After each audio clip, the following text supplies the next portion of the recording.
नमस्कार, आप देख रहे हैं बीसीसी न्यूज। मैं हूं रमा धीमान। आइए बुलेटिन की शुरुआत करें, लेकिन उससे पहले हेडलाइंस।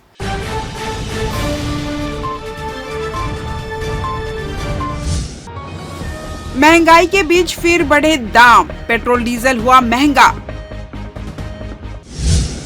राम जानकी के साल में एक बार दर्शन, बड़ी संख्या में श्रद्धालुओं की लगती है कतार।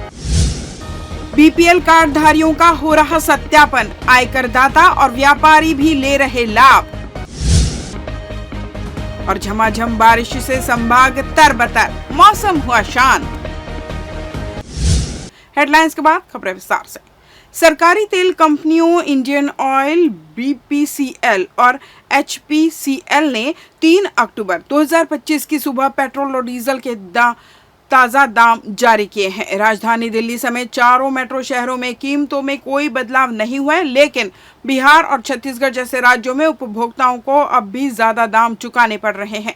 दिल्ली में पेट्रोल 94 रुपए 77 पैसे और डीजल 87 रुपए 67 पैसे प्रति लीटर पर बिक रहा है, जबकि पटना में पेट्रोल 106 रुपए 94 पैसे और डीजल 93 रुपए 14 पैसे प्रति लीटर मिल रहा है। वहीं राजधानी रायपुर में पेट्रोल 100 रुपए 20 पैसे और डीजल 92 रुपए 20 पैसे प्रति लीटर पर उपलब्ध है। दिल्ली की तुलना में पटना और रायपुर के उपभोक्ताओं को रोजाना ईंधन पर 200 से 300 रुपए तक ज्यादा खर्च करना पड़ रहा है, जिससे आम लोगों की जेब पर सीधा असर पड़ रहा है। विश्व वृद्धजन दिवस के अवसर पर बुधवार को समाज के बुजुर्गों के प्रति सम्मान प्रकट करते हुए विभिन्न स्वास्थ्य जांच और जागरूकता कार्यक्रमों का आयोजन किया गया। जन परिषद बिलासपुर द्वारा संचालित कल्याण कुंज वृद्धाश्रम में अपोलो हॉस्पिटल बिलासपुर द्वारा बुजुर्गों की विशेष स्वास्थ्य जांच एवं अपोलो के प्रिवेंटिव केयर विभाग के फिजिशियन डॉक्टर मंदार गोकाते ने परामर्श दिया। समाज को उनकी देखभाल के प्रति संवेदनशील बनाने के लिए प्रेरित किया गया। स्वास्थ्य शिविर में मधुमेह, उच्च रक्तचाप, HbA1c, लिपिड प्रोफाइल एवं लिवर फंक्शन टेस्ट की जांच निःशुल्क उपलब्ध कराई गई। डॉक्टर गोकाते ने शुगर, उच्च रक्तचाप, अल्जाइमर, हृदय रोग एवं गठिया जैसी बीमारियों से बचाव के उपायों के साथ साथ उचित खान पान और जीवन शैली के बारे में सलाह दी। इस दौरान बिलासपुर कलेक्टर संजय अग्रवाल कार्यक्रम में मुख्य अतिथि के रूप में पहुंचे, जहां उन्होंने बुजुर्गों को सम्मान किया, साथ ही स्वास्थ्य जागरूकता के इस आयोजन की खूब सराहना की। इस अवसर पर कल्याण कुंज वृद्धाश्रम के 45 वृद्धजन लाभान्वित हुए। सरकारी स्कूलों में पढ़ाने के लिए 100 स्पेशल एजुकेटर की भर्ती की जाएगी। इसलिए स्कूल शिक्षा विभाग के भर्ती और पदोन्नति नियम 2019 में एक बार की छूट दी गई है। वित्त विभाग ने भी भर्ती को मंजूरी प्रदान कर दी है। मुख्यमंत्री विष्णुदेव साय की अध्यक्षता में मंगलवार को हुई कैबिनेट बैठक में दिव्यांग छात्रों के हित में निर्णय लिया गया। मिली जानकारी के अनुसार राष्ट्रीय दिव्यांग जन वित्त एवं विकास निगम की बकाया राशि 24 करोड़ 50 लाख रुपए एक मुश्त लौटाने की मंजूरी दी गई। निगम द्वारा राज्य के दिव्यांग जनों को शिक्षा और स्वरोजगार के लिए न्यूनतम 3% ब्याज पर ऋण उपलब्ध कराया जाता है। आपको बता दें कि छत्तीसगढ़ व्यावसायिक परीक्षा मंडल व्यापम ने मुद्रण व लेखन सामग्री विभाग में रिक्त पदों के लिए ऑनलाइन आवेदन आमंत्रित किए हैं। मुद्रण तथा लेखन सामग्री विभाग के अंतर्गत copy holder, plate maker, graining operator, fast digital printer operator, कनिष्ठ single colour machine operator, single colour सिटिफेड operator, tracer, retoucher, paster reader के रिक्त पद शामिल हैं, जिसमें आवेदन की अंतिम तिथि 15 अक्टूबर है। वहीं त्रुटि सुधार 16 से 18 अक्टूबर शाम 5 बजे तक होगा। परीक्षा की संभावित तिथि 30 नवंबर है। परीक्षा सुबह 11 से दोपहर 12:15 बजे तक होगी। व्यापम वेबसाइट पर प्रवेश पत्र 24 अक्टूबर को जारी किया जाएगा। बिलासपुर के हटरी चौक के पास एक ऐसा मंदिर है जिसके द्वारा साल में एक बार दशहरा पर्व के दिन खुलते हैं। इस अनोखे मंदिर के द्वार सिर्फ 5 घंटे के लिए ही खुलते हैं। बताया जा रहा है कि 160 साल पुराने श्री राम सीता हनुमान मंदिर के पट पहले शाम 5 से 9 बजे तक खुलते थे, लेकिन समय की पाबंदी होने के कारण कई भक्त जो साल से भगवान के दर्शन के लिए इंतजार करते हैं, उन्हें मौका नहीं मिल पाता। ऐसे में अब मंदिर को दोपहर 2 से 5 बजे तक खोलने का निर्णय लिया गया। जिससे भक्त करीबन 4 घंटे पहले से ही मंदिर के सामने लाइन लगा लेते हैं। मंदिर की मान्यता के अनुसार पहले यहाँ एक नीम का पेड़ था। यह पेड़ सूखकर अपने आप गिर गया और उसकी जड़ों से श्री राम, माता जानकी और लक्ष्मण जी की प्रतिमा निकले। इसके बाद ही विधि विधान से इस स्थान पर मंदिर की स्थापना हुई। मंदिर के संचालकों का कहना है कि पहले जब मंदिर खुला रहता था और लोग प्रतिमाओं को छूते थे तो कई अप्रिय घटनाएं हुई। इसी वजह से मंदिर को साल भर बंद रखने का निर्णय लिया गया। मान्यता है कि दशहरे के दिन भगवान प्रसन्न रहते हैं और भक्तों की गलतियां माफ कर देते हैं, इसलिए इसी दिन मंदिर का पट खोला जाता है। मंदिर के पुजारी दिनेश चंद्र पांडे ने बताया कि शुद्धता और मान्यता की वजह से मंदिर को साल में एक बार दशहरे के दिन ही भक्तों के लिए खोला जाता है। हालांकि बाकी दिन रोज की तरह पूजा पाठ किया जाता है। जिले में सड़कों की स्थिति खस्ता हाल है, जिससे गुजरना पीड़ादायक हो चुका है। हालांकि प्रशासन ने बारिश के बाद सड़कों को सुधारने निर्देश दे दिए हैं, लेकिन इस दौरान मरम्मत न होने से अमूमन सभी ओर की सड़कें गड्ढों में तब्दील हो चुकी है। इसमें से एक जूना बिलासपुर में गांधी चौक से गोल बाजार की ओर जाने वाली सड़क की हालत आप साफ देख सकते हैं, जहां कोई भी वाहन बिना हिचकोले खाने नहीं निकल पा रहे हैं। हालात ऐसे हैं कि कई बार बाइक सवार और रिक्शा वाले दुर्घटना के शिकार हो रहे हैं। इस सड़क से गुजरने पर ऐसा लगता है मानो आप कोई खेत या पगडंडियों से होकर बिल्कुल बैलेंस बनाकर निकल रहे हो। इस सड़क की बदहाली को लेकर कई बार शिकायतें हो चुकी है, लेकिन मरम्मत के नाम पर केवल डस्ट को यहाँ डाल दिया जाता है, जो बारिश के बाद ऐसे ही बहकर गड्ढे में तब्दील हो जाता है, जिससे यातायात तो प्रभावित हो ही रहा है, साथ ही शहर वासियों के स्वास्थ्य को भी प्रभावित कर रहा है। शरीर में दर्द के साथ ही वाहनों का मेंटेनेंस का खर्चा बढ़ गया है, जिसे लेकर यहां से गुजरने वाले सभी प्रशासन को कोसते नजर आते हैं। लेते हैं एक छोटा सा ब्रेक।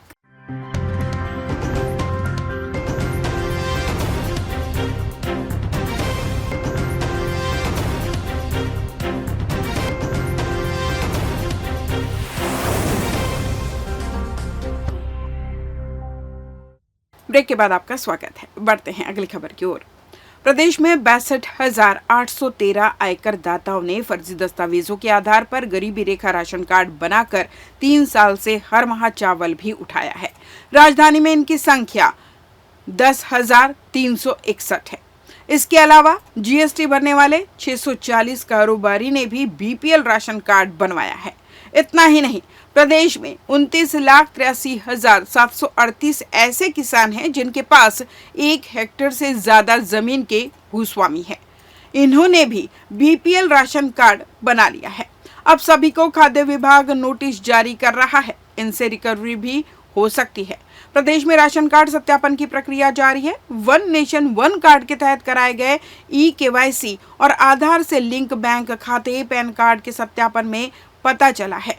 बताया जा रहा है कि सत्यापन के दौरान रायपुर जिले में सबसे अधिक 10,361 आयकरदाता, 123 जीएसटी पे करने वाले कारोबारी और 1,12,956 1 हेक्टेयर से अधिक भूमि वाले व्यक्तियों के पास राशन कार्ड मिले हैं। इसी तरह बिलासपुर जिले में 6,074 आयकरदाता, 36 कारोबारी और 1,26,041 बड़े भूस्वामी, दुर्ग जिले में 6,339 आयकरदाता, 71 कारोबारी और 69,446 भूमि स्वामी चिन्हित किए गए हैं, जिन्हें पृथक करने की कार्रवाई जल्द ही करने की बात कही जा रही है। यातायात व्यवस्था को बनाए रखने और ट्रैफिक नियम का उल्लंघन करने वाले लोगों के ऊपर यातायात पुलिस लगातार चालानी कार्रवाई कर रही है। बिलासपुर के हर चौक चौराहों में सीसीटीवी कैमरे लगाए गए हैं, जिससे सिग्नल तोड़ने वाले, ट्रिपल सवारी, बिना नंबर प्लेट वाहन चलाने वाले लोगों को ई चालान भेजा जा रहा है। इसके साथ ही शहर के अलग अलग थाना इलाकों में चेकिंग पॉइंट लगाकर कार्रवाई पुलिस विभाग द्वारा की जा रही है। कुछ लोग चलाने से बचने के लिए नंबर प्लेट के वाहन दौड़ा रहे हैं, जिससे वे चालानी कार्रवाई से बच सके। ऐसे लोगों पर अब कार्रवाई तेज हो गई है। इसी कड़ी में यातायात नियम तोड़ने वाले और बिना नंबर प्लेट के वाहन चलाने वाले लोगों पर सिविल लाइन पुलिस ने कार्रवाई की है। पुलिस ने 12 दोपहिया वाहन चालकों में कार्रवाई की है, जिसमें चालान से बचने 6 बिना नंबर प्लेट के वाहन चला रहे थे। वहीं अन्य 6 लोगों पर धारा 107 के तहत कार्रवाई की गई। विश्व रक्तदान दिवस के अवसर पर ग्रुप केंद्र केंद्रीय रिजर्व पुलिस बल भरनी बिलासपुर में रक्तदान शिविर का आयोजन किया गया। यह शिविर ग्रुप केंद्र अस्पताल बिलासपुर छत्तीसगढ़ प्रांतीय अग्रवाल संगठन महिला इकाई एवं पायल एक नया सवेरा वेलफेयर फाउंडेशन के संयुक्त तत्वाधान में बिलासपुर ब्लड सेंटर हेतु आयोजित किया गया। कार्यक्रम का शुभारंभ उप महानिरीक्षक राजकुमार ने स्वयं रक्तदान कर किया और जवानों को निस्वार्थ भाव से रक्तदान के लिए प्रेरित भी किया। उन्होंने कहा कि रक्तदान मानवता की सेवा है, जिससे गंभीर रूप से बीमार मरीजों और दुर्घटना पीड़ितों के जीवन को बचाया जा सकता है। त्योहारों के समय अधिकतर जवानों के अवकाश पर रहने के बावजूद 27 अधिकारियों एवं जवानों ने उत्साहपूर्वक रक्तदान किया। इस अवसर पर कमांडेंट मनोज कुमार, मुख्य चिकित्सा अधिकारी डॉक्टर अश्लेषा कोहड़, समाज सेवी पायल लाठ एवं उनकी टीम के साथ कई वरिष्ठ अधिकारी व जवान उपस्थित रहे। रक्तदान शिविर में अधिकारियों और जवानों की सहभागिता ने रक्तदान जीवन दान के संदेश को मजबूत किया और समाज के प्रति मानवीय जिम्मेदारी निभाने का उदाहरण प्रस्तुत किया। छत्तीसगढ़ माध्यमिक शिक्षा मंडल ने शैक्षणिक सत्र वर्ष 2025-26 के हाई स्कूल और हायर सेकेंडरी स्वाध्याय परीक्षा के छात्र छात्राओं के लिए आवेदन भरना शुरू कर दिया है। यह आवेदन ऑनलाइन ही भरे जाएंगे। माध्यमिक शिक्षा मंडल ने स्पष्ट किया है कि हाई स्कूल और हायर सेकेंडरी स्कूल की बोर्ड परीक्षा दिलाने वाले स्वाध्यायी विद्यार्थी जारी की गई तिथियों में केवल मान्यता प्राप्त शैक्षणिक संस्थानों से ऑनलाइन ही आवेदन कर सकेंगे।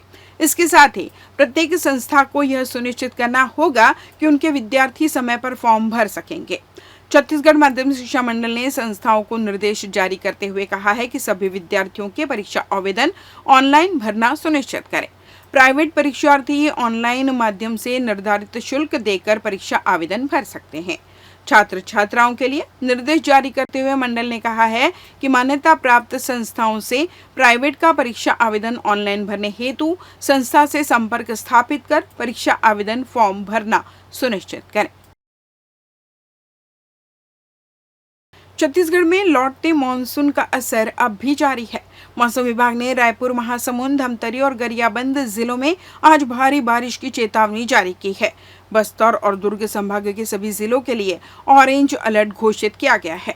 वहीं बलौदाबाजार, जांजगीर चांपा, सक्ती, सारनगढ़, बिलाईगढ़, मुंगेली और बिलासपुर में भी बारिश होने के आसार है।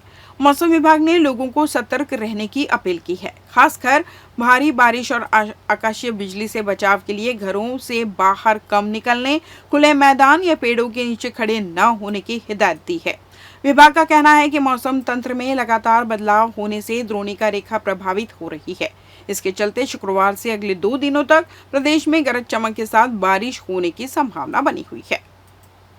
इस बुलेटिन में बस इतना ही। अगले बुलेटिन में आप सबकी फिर मुलाकात। तब तक मुझे दीजिए विदा। नमस्कार।